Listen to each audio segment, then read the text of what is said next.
आइए इस क्वेश्चन का जो है वो आंसर बताइए कि श्री अरबिंदो जी से रिलेटेड ये क्वेश्चन है। क्या उन्होंने इंटीग्रल योगा की अवधारणा प्रस्तुत की थी? तो बिल्कुल इंटीग्रल योग उन्होंने डेवलप किया। और दूसरा भी स्टेटमेंट सही है क्योंकि उन्होंने Savitri a legend and a symbol epic जो है वो लिखा, लेकिन वो कांग्रेस के एक्सट्रीमिस्ट यानी कि गरम दल ग्रुप से जुड़े थे, ना कि मॉडरेट से। तो इसलिए करेक्ट आंसर होगा 1 और 2। नेक्स्ट, प्रवासी मतदाताओं के मौन संकट से जुड़ी कौन सी समस्या सही है? देखो यार, मेन मैं आपको बताता हूँ गेम। अभी क्या हो रहा है कि बिहार के अंदर एक प्रोसेस चल रही है जिसका नाम है SIR। आपको पता है अभी न्यूज ये आई थी कि 35 लाख नाम जो है वो हटा दिए गए बिहार के अंदर, और ये लोग जो थे वो माइग्रेंट वर्कर्स थे या फिर प्रवासी मजदूर थे, है ना। तो प्रवासी मजदूर को क्या अक्सर अपने मूल राज्य और कार्य स्थान दोनों जगहों से वोट नहीं डाल पाते? ये बिल्कुल ऐसा ही है, ये पॉलिटिकल लिम्बो में फंस जाते हैं ना। वो अपने खुद के स्टेट में वोट डाल पा रहे हैं क्योंकि वो उस समय दूसरी स्टेट में गए होते हैं काम करने के लिए, और दूसरी स्टेट में जाकर वो वोट डाल ही नहीं सकते क्योंकि वोट डालने का अधिकार तो सिर्फ अपनी परमानेंट स्टेट जो होती है, परमानेंट जो रेसिडेंस होता है उसकी कॉन्स्टिट्यूएंसी में ही होता है। तो ऐसे करके प्रवासी मजदूर जो है वो वोट देने के अधिकार से हट जाते हैं, है ना। तो ये एक बड़ा मुद्दा भी सामने आया।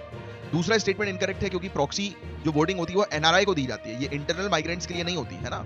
ये NRI को दी जाती है प्रॉक्सी वोटिंग का अधिकार। तीसरा स्टेटमेंट सही है, बिहार में ये प्रोसेस हो रही है जिसमें 35 लाख मतदाताओं के नाम सूची से हटा दिए गए, जिनमें अधिकांश जो थे वो माइग्रेंट थे, प्रवासी थे। नेक्स्ट, भारत में भूजल संकट के संदर्भ में कौन सा स्टेटमेंट सही है? तो आपको बता दें कि अभी एक डेटा सामने आता है जो बताता है कि राजस्थान की 29 डिस्ट्रिक्ट सभी की सभी ओवर एक्सप्लॉइटेड है, और पंजाब की 19 डिस्ट्रिक्ट ज्यादातर, है ना, क्रिटिकल या ओवर एक्सप्लॉइटेड है। हरियाणा की 16 डिस्ट्रिक्ट भी ओवर एक्सप्लॉइटेड है। तो 1 2 3 तीनों ही बिल्कुल स्टेटमेंट सही है। राजस्थान, पंजाब और हरियाणा में बड़ी स्थिति जो है वो खराब है पानी की समस्या को लेकर। ब्लैक होल सुपरनोवा से रिलेटेड ये वाला क्वेश्चन है। इसमें पहला स्टेटमेंट जो है वो देखो आप कि यह घटना पृथ्वी से लगभग 70 करोड़ प्रकाश वर्ष दूर देखी गई। तो ये बिल्कुल सही है। 700 मिलियन लाइट ईयर्स की दूरी पर ये ऑब्जर्व हुई है, ये वाला इवेंट, जहां पर स्टार और ब्लैक होल का एक इवेंट देखने को मिला जिसको ब्लैक होल सुपरनोवा कहा गया। दूसरा स्टेटमेंट गलत है, ये एकल या फिर सिंगल तौर पर विस्फोट से उत्पन्न हुआ नहीं। ये बेसिकली बाइनरी सिस्टम है ना, ये एक बाइनरी सिस्टम है, ना कि सिंगल स्टार से। ये दो चीजें हम लोग को देखने को मिल रही है, एक स्टार और एक ब्लैक होल, इसलिए ये बाइनरी सिस्टम से हुआ है।